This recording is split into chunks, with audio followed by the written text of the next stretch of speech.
Hello, my dear student. Welcome you here in this lecture number 49 for that topic, breathing and exchange of gases. Now, we have just completed the part of physiology of respiration. We have discussed in quite detail in the earlier videos regarding that type of the exchange of the gases and all transport of gases and everything.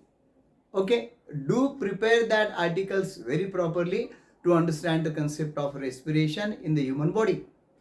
Now another thing which you have to learn, on which MCQs may be asked in the NEET, or sometimes a subjective question may also be possible. Most of the times I observe that the students used to neglect or ignore this article.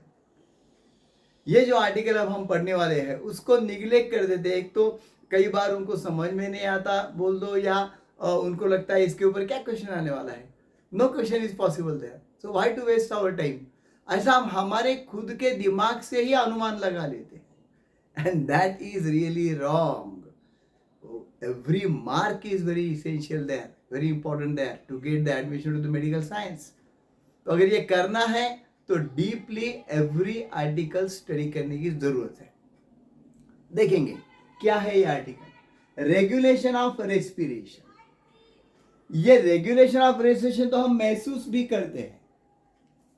Now I am very stable, you are also watching that particular video in stable condition. कहीं तुम बैठे हैं आराम से देख रहे हैं, okay, we are not excited, what I mean to से।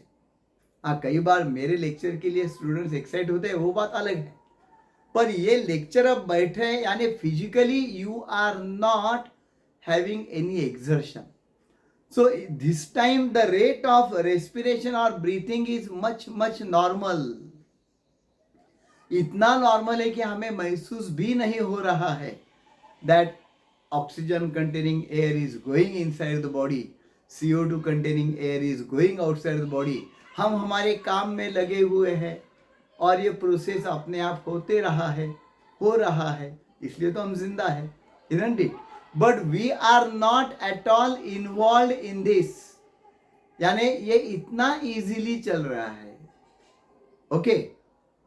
पर अगर ऐसा मान लो that suppose you have perform some exercise that, jumping किया है बहुत जोरों से, या स्टेयरकेस दौड़ते दौड़ते चढ़ते गए हैं, isn't it?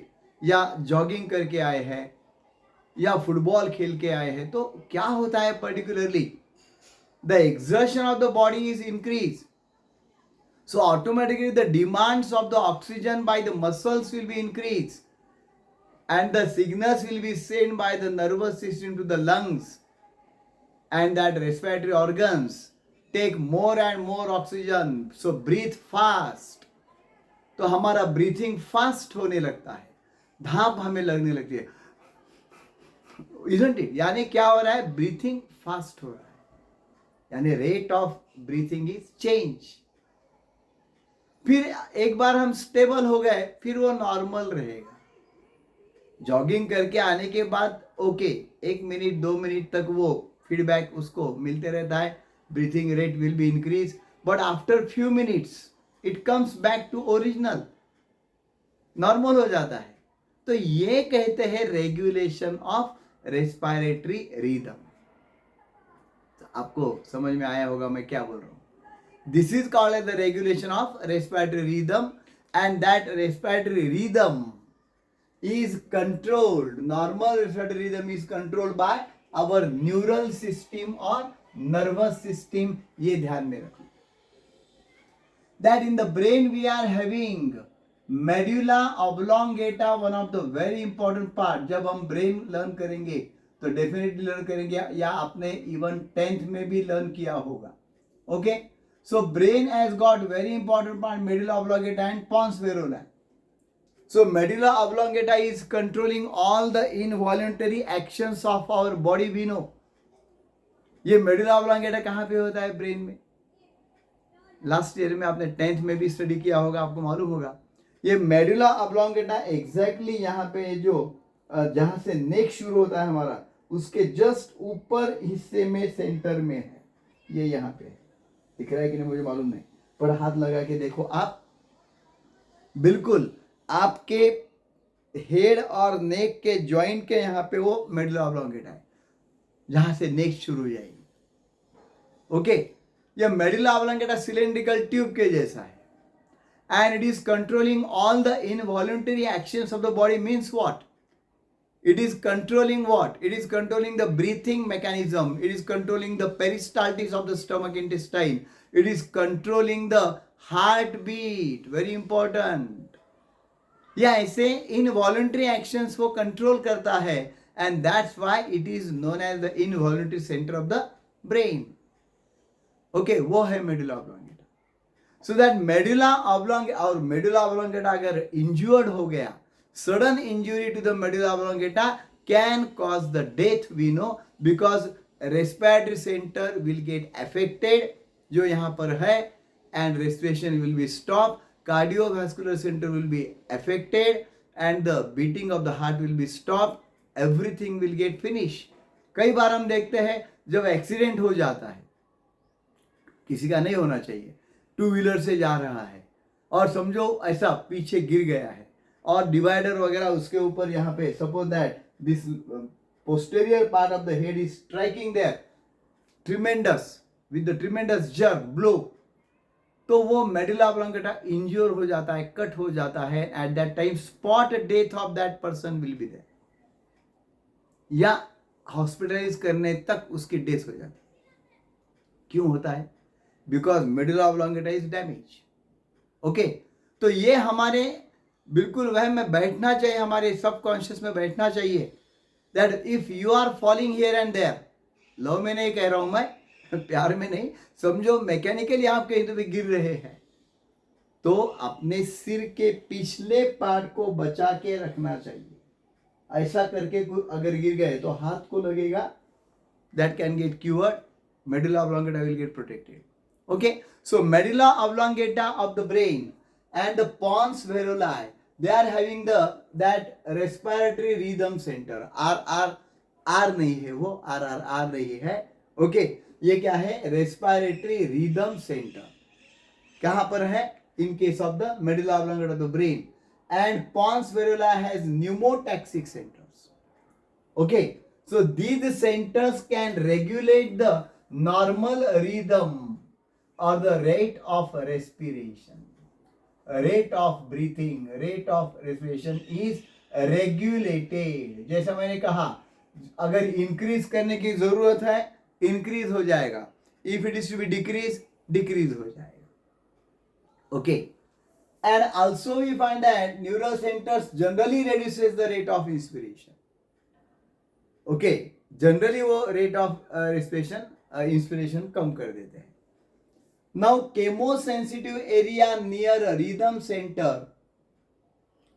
इस rhythm center के नजदीक में chemosensitive area भी है, that is sensitive to the changes in the concentration of CO2 and H plus ions.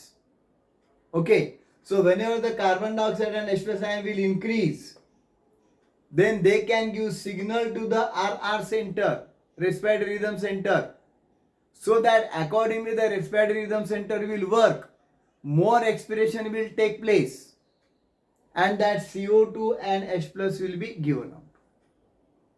Okay, more expiration will take place and CO2 and H plus will given out. Okay, eliminate करने का signal देते हैं, they are chemosensitive area.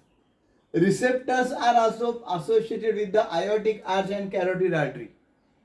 कुछ receptors है carotid artery में है, aortic arch में है, they can also give signal for increase in the CO2 and H plus ion, and then these signals will be passed to the rhythm center of the respiration there in medulla pons, and they will control that process in such a way that elimination of CO2 H plus will be possible there, and that is done particularly elimination of CO2 वहाँ पे हो जाता है, expression का rate बढ़ जाता है।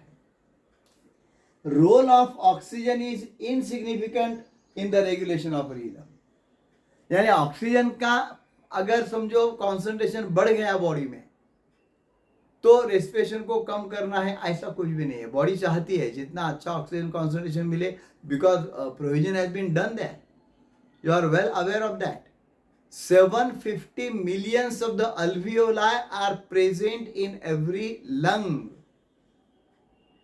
Multiplied by 2 हो जाएगा, फिर 2 लंग्स है हमारे पास, isn't it? तो 750 alveoli में क्या ऑक्सीजन समाविष्ट हो सकता है? देखो 750 मिलियन है. So large concentration of O2 can stay there. और जितना O2 अच्छा हमारे शरीर में रहेगा उतना हमारा एनर्जेटिक पावर बढ़ जाएगा. तो इसलिए वो प्राणायाम का जो इंपॉर्टेंस है वो इसलिए है.